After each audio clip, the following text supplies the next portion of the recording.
Hello friends, welcome back to Rudra classes. तो दोस्तों, आज हम एक ऐसे उपन्यास की बात करने वाले हैं जो सिर्फ कहानी नहीं बल्कि एक बीते हुए दौर की आहट है। अनीता देसाई इन अ कस्टडी।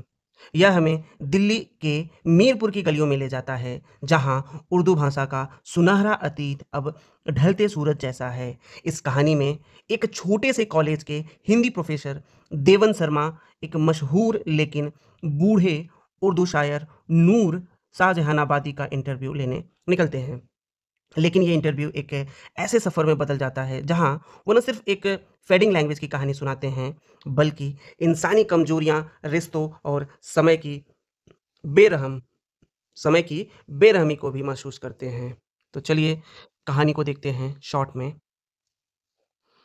तो कहानी का जो मेन कैरेक्टर है वो है देवन शर्मा। एक छोटे से मीरपुर कॉलेज में हिंदी का प्रोफेसर है वो। उसका मन हमेशा उर्दू साहित्य और कविता में लगा रहता है। एक दिन उसका पुराना दोस्त जो मुराद है उसे एक आइडिया देता है कि वो दिल्ली जाकर मशहूर लेकिन बुजुर्ग उर्दू शायर नूर शाहजहानाबादी का इंटरव्यू ले।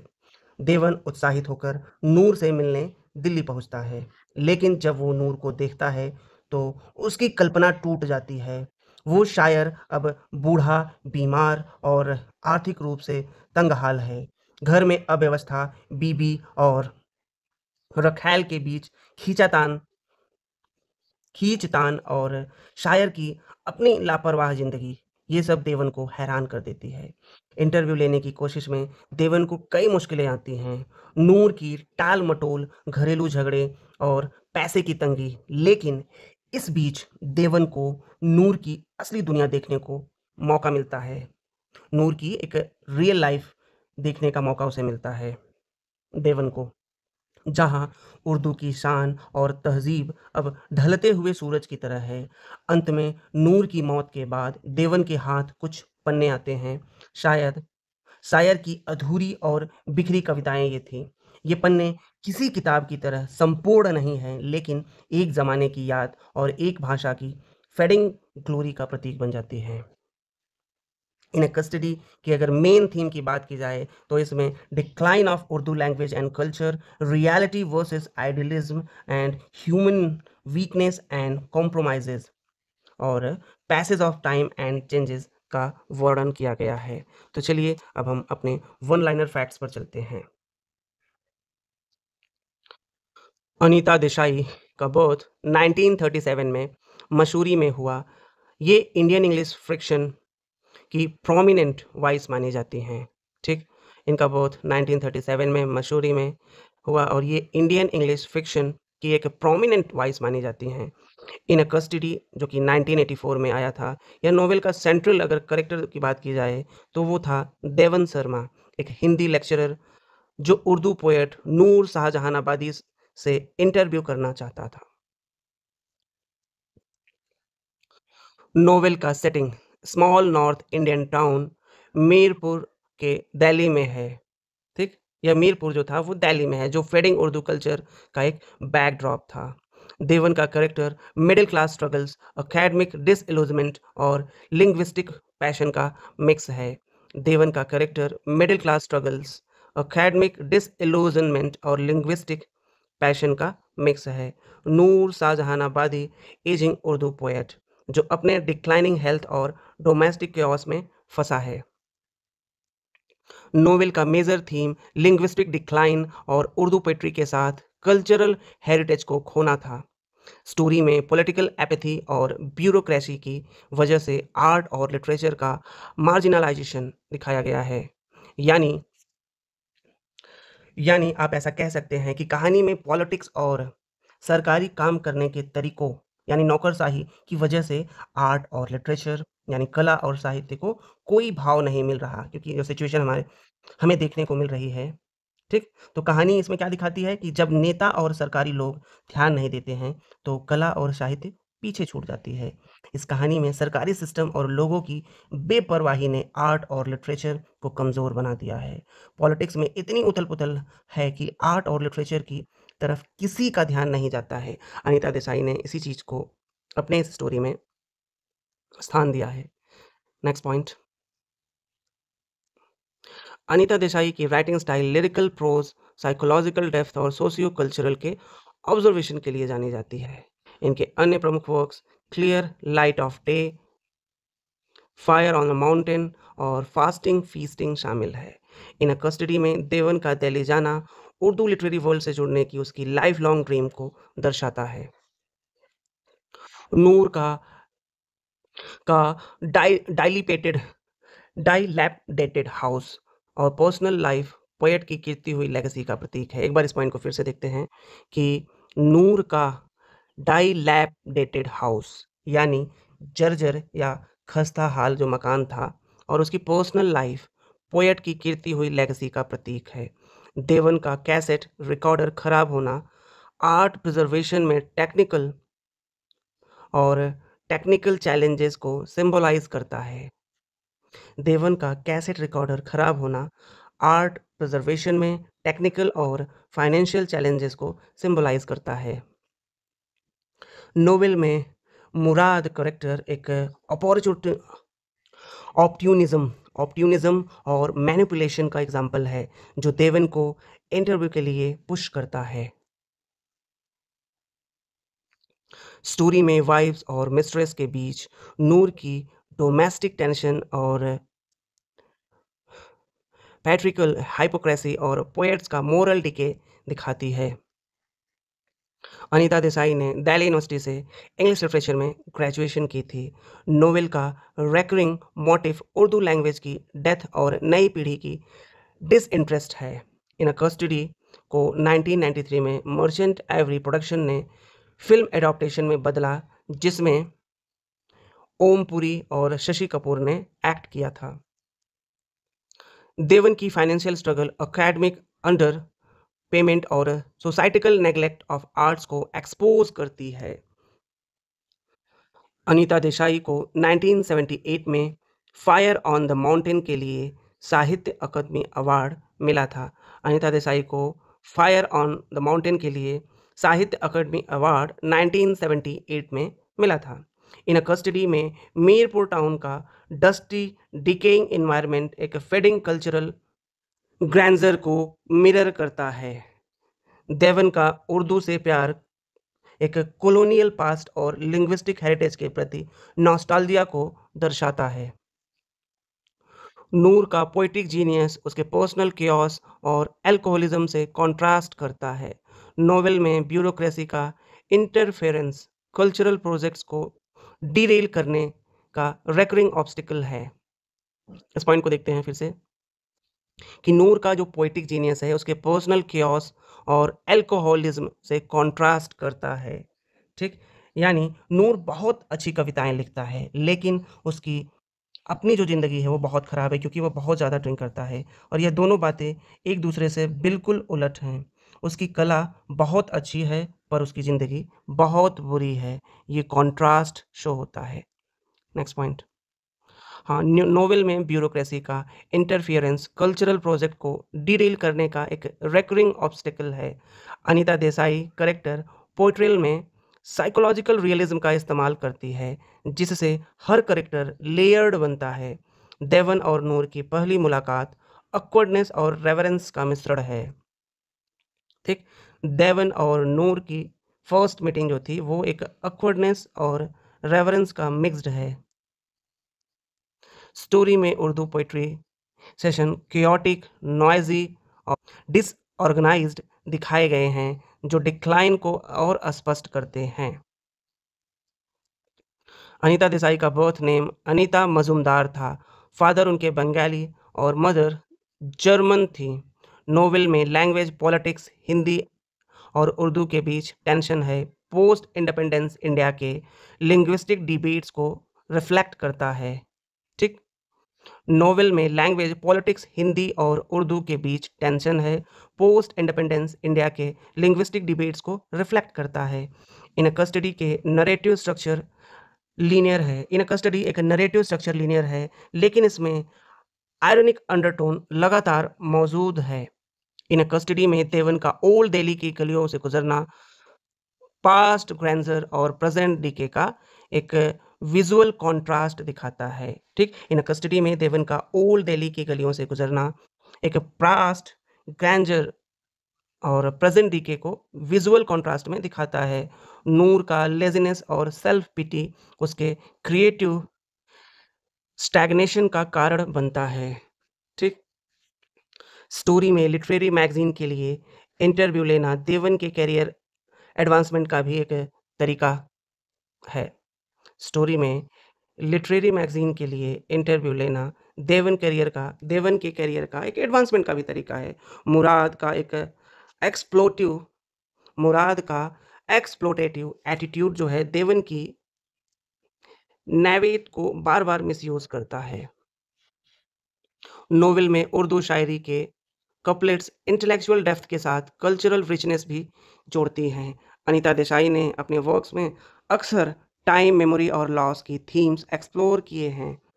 देवन की वाइफ सरला देवन की वाइफ सरला का अनसिम्पैथेटिक और बिहेवियर जो था उनका अनसिम्पैथेटिक सॉरी हाँ, फिर से देखते हैं पॉइंट को, गला सूख गया है।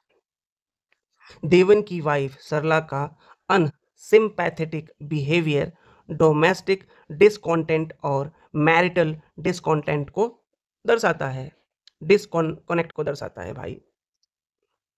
इन कस्टडी में रिपीटेड डिलेज और फ्रस्ट्रेशन ब्यूरोक्रेसी की इनएफिशिएंसी का सटायर है। इन कस्टडी में रिपीटेड डिलेज और फ्रस्ट्रेशन जो है वो ब्यूरोक्रेसी की एक इनएफिशिएंसी का सटायर है। नूर का पोइट्री रिसाइटेशन सीन और नॉस्टैल्जिक मैजिक और ऑडियंस की एपैथी दोनों को साथ दिखाता है। नॉवेल में होप का एलिमेंट कमज़ोर है, एंडिंग ज़्यादा रिजिग्नेशन और इनएविटेबिलिटी पर बेस्ड है। इन कस्टडी में देवन का इंटरव्यू टेप्स को सुरक्षित रखने में असफल होना एक कल्चरल मेमोरी के लॉस का सिंबल है। स्टोरी में पुराने कोठा स्टाइल महफिल्स का डिपिक्शन ट्रेडिशनल आर्ट पैट्रोनेज को खत्म होने का एक संकेत है। नूर की जो सेकंड वाइफ इम्ताज़ बेगम पोइट्री में राइवल और पर्सनल लाइफ में ट्रबल मेकर दोनों है। देवन का लिंग्विस्टिक आइडियलिज्म प्रैक्टिकल रियलिटी से बार-बार टकराता है। अनीता देसाई के प्रोज में विजुअल इमेजरी इतनी स्ट्रांग है कि सेटिंग लगभग एक कैरेक्टर की तरह काम करती है। नोवेल में हॉस्पिटैलिटी का एक फेड अंदर छुपी हुई है और एक्सप्लॉयटेशन और मैनिपुलेशन को ढकता है। यहाँ फसाद फसाद अंदर छुपी हुई एक्सप्लॉयटेशन और मैनिपुलेशन को ढकता है। फसाद का मतलब जो वास्तविकता से भिन्न है। चलिए आगे बढ़ते हैं। देवन की ऑकवर्ड साइलेंसेस और हेजिटेंट स्पीच उसकी लो सेल्फ कॉन्फिडेंस को दर्शाती है, ठीक? देवन की ऑकवर्ड साइलेंसेस और हेजिटेंट स्पीच उसकी लो सेल्फ कॉन्फिडेंस को दर्शाती है। इन कस्टडी में पोएट्री के साथ-साथ गॉसिप, जेलसी और पिटी पॉलिटिक्स भी लिटरेरी सर्कल्स का हिस्सा है। नूर का अपने ग्लोरी डेज़ को रोमांटाइज़ रोमांटाइज़ करना एजिंग आर्टिस्ट की एक यूनिवर्सल वीकनेस को दिखाता है। अनीता देसाई को 2014 में साहित्य अकादमी फेलोशिप से सम्मानित किया गया था। इन कस्टडी में दिल्ली की भीड़-भाड़, शोर और उर्दू पोएट्री की ट्रेडिंग सोफिस्टिकेशन से शार्प कॉन्ट्रास्ट बनाते हैं। देवन का अपने स्टूडेंट्स को उर्दू पढ़ाने का सपना उसकी एकेडमिक पैशन और पर्सनल फ्रस्ट्रेशन का एक मिश्रण है। मुराद की केयरलेस स्पेंडिंग देवन की फाइनेंशियल कॉन्स्ट्रेंट्स को और हाईलाइट करती हैं। नूर का बेड रिडन होना, फिजिकल डिक्लाइन और क्रिएटिव पैरालिसिस का एक पावरफुल मेटाफर है। अनीता देसाई अक्सर मिडिल क्लास और इंटेलेक्चुअल्स की हेल्पलेसनेस को अपने फिक्शन का सब्जेक्ट बनाती थी। अनीता देसाई जो है अक्सर मिडिल क्लास इंटेलेक्चुअल्स की हेल्पलेसनेस को अपने फिक्शन का सब्जेक्ट बनाती थी। स्टोरी में पुराने हवेली और क्रम्बलिंग आर्किटेक्चर कल्चरल हेरिटेज को टूटने की एक विजुअल रिमाइंडर है। देवन का अपना पर्सनल मनी रिकॉर्डर ठीक? जो कि रिपेयर में लगना, उसका डेडिकेशन और फुलिश ऑप्टिमिज्म दोनों दिखाता है। ठीक? फिर से पॉइंट को देखते हैं। देवन का अपना पर्सनल मनी जो था, उसको रिकॉर्डर को रिपेयर करने में लगाना, उसकी डेडिकेशन और फुलिश ऑप्टिमिज्म दोनों को दिखाता है। इन अ कस्टडी में ह्यूमर बिटर आयरनी से पैदा होता है। इन अ कस्टडी जो कि ह्यूमर बिटर आयरनी से पैदा होता है, जो ट्रेजिक सिचुएशन को पोइग्नेंट बनाता है। इम्ताज बेगम का पोएट्री में खुद को प्रूव करने का संघर्ष वुमेन आर्टिस्टिक एजेंसी का सब थीम है। अनीता देसाई की नॉवेल्स में ऑफन इनर इमोशनल क्लाइमेट और आउटर फिजिकल क्लाइमेट पैरेलल चलते हैं। अनीता देसाई की नॉवेल्स में ऑफन इनर इमोशनल क्लाइमेट और आउटर फिजिकल क्लाइमेट पैरेलल चलते हैं। इन अ कस्टडी में देवन का इंटरव्यू ट्रांसक्रिप्ट ट्रांसक्रिप्ट्स टाइप करवाने में संघर्ष और ब्यूरोक्रेसी और इनएफिशिएंसी की हकीकत उजागर करता है। नूर के प्रशंसकों का लगातार आना-जाना उसकी प्राइवेसी और क्रिएटिविटी दोनों को डिस्टर्ब करता है। स्टोरी में लिटरेरी हेरिटेज को बचाने की कोशिश इंडिविजुअल एफर्ट से पॉसिबल नहीं। यह एक बिटर ट्रुथ दिखाया गया है यहाँ पे, ठीक? वो बिटर ट्रुथ क्या है कि लिटरेरी हेरिटेज को बचाने की कोशिश जो है, वो इंडिविजुअल एफर्ट से पॉसिबल नहीं है। यह एक बिटर ट्रुथ है। देवन का उर्दू प्रेम उसके फादर फिगर जैसे प्रोफेसर के इन्फ्लुएंस से आया था। फादर फिगर जैसे प्रोफेसर जो थे, उनके इन्फ्लुएंस से आया था। अनीता देसाई अक्सर अपने फिक्शन में टाइम डिके के साथ कल्चरल अलायंस को जोड़ती है। नॉवेल में पुराने किताब और धूल भरे स्लेव सेल्फ्स का इमेजरी फेडिंग इंटेलेक्चुअल ट्रेडिशन को सिंबलाइज करता है। फिर से देखते हैं, नॉवेल में पुरानी किताबों और धूल भरे सेल्फ्स का इमेजरी फेडिंग इंटेलेक्चुअल ट्रेडिशन को सिंबलाइज करता है। मुराद की पब्लिशिंग वर्ल्ड में सर्वाइवल टैक्टिक्स, अपॉर्चुनिटी अपॉर्चुनिज्म और जुगाड़ कल्चर दोनों का एग्जाम्पल है। नूर का पोएटिक वॉइस कभी पावरफुल था, अब वो सिर्फ एक फ्रैक्चर्ड और ओकेजनल ब्रिलियंस सुनाई देता है। देवन की रिपीटेडली ह्यूमिलेटेड होना उसकी वल्नरेबिलिटी और आइडियलिज्म को अंडरकट करता है। इन कस्टडी का टाइटल खुद ही पोएटिक ट्रेडिशन को कैद में होने का एक मेटाफर बन जाता है। इन कस्टडी में रेलवे जर्नी वाला जो सीन है, वो देवन की होपफुल शुरुआत और इवेंचुअल डिसअपॉइंटमेंट के बीच एक फोर्स डाउनिंग का काम करता है। नूर का पोएटिक गैदरिंग अक्सर अनएविटेड गेस्ट और लाउड इंटरप्शन से टूट जाता है, जो कल्चरल सीरियसनेस को खत्म होने का संकेत देता है।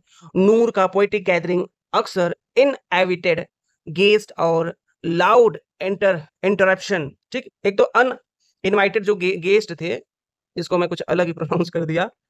नूर का पोएटिक गैदरिंग अक्सर जो था वो अनइनवाइटेड गेस्ट थे और लाउड इंटरप्शंस से टूट जाता था, जो कल्चरल सीरियसनेस को खत्म होने का संकेत है। उर्दू स्टोरी में उर्दू जो थी वो एक डाइंग लैंग्वेज कहे जाने वाली लैंग्वेज और लिंग्विस्टिक एंजाइटी को सीधे एड्रेस करती है।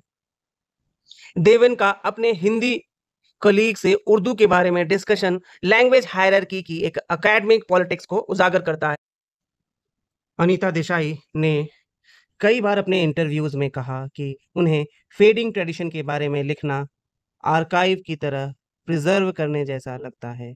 नोवेल में बार-बार आने वाला मोटिफ, टूटी हुई दीवारें और गिरते प्लास्टर, ग्रेजुअल कल्चर इरोजन का एक विजुअल सिंबल है।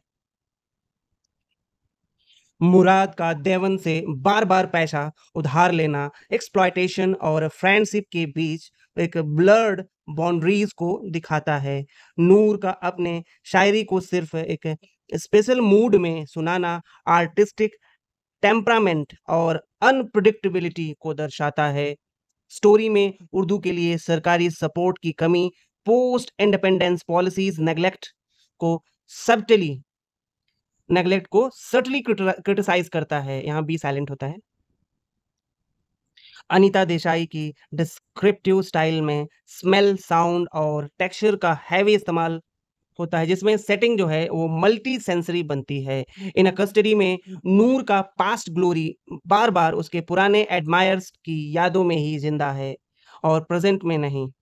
देवन का उर्दू साहित्य को बचाने का प्रपोज़ल मिशन है, उसकी खुद की लाइफ़ में पर्पस को खोजने का एक तरीका भी है। स्टोरी में डाइलैपिडेटेड कोर्टयार्ड, खस्ताहाल या टूटी-फूटी कोर्टयार्ड और स्टैग्नेंट वाटर डीके और स्टैग्नेशन के स्ट्रॉन्ग मेटाफर्स हैं। इम्तियाज़ बेगम का खुद को सच्ची पोएट साबित करने का जो जुनून है, वो मेल डोमिनेटेड लिटरेरी वर्ल्ड में एक जगह बनाने का प्रयास है।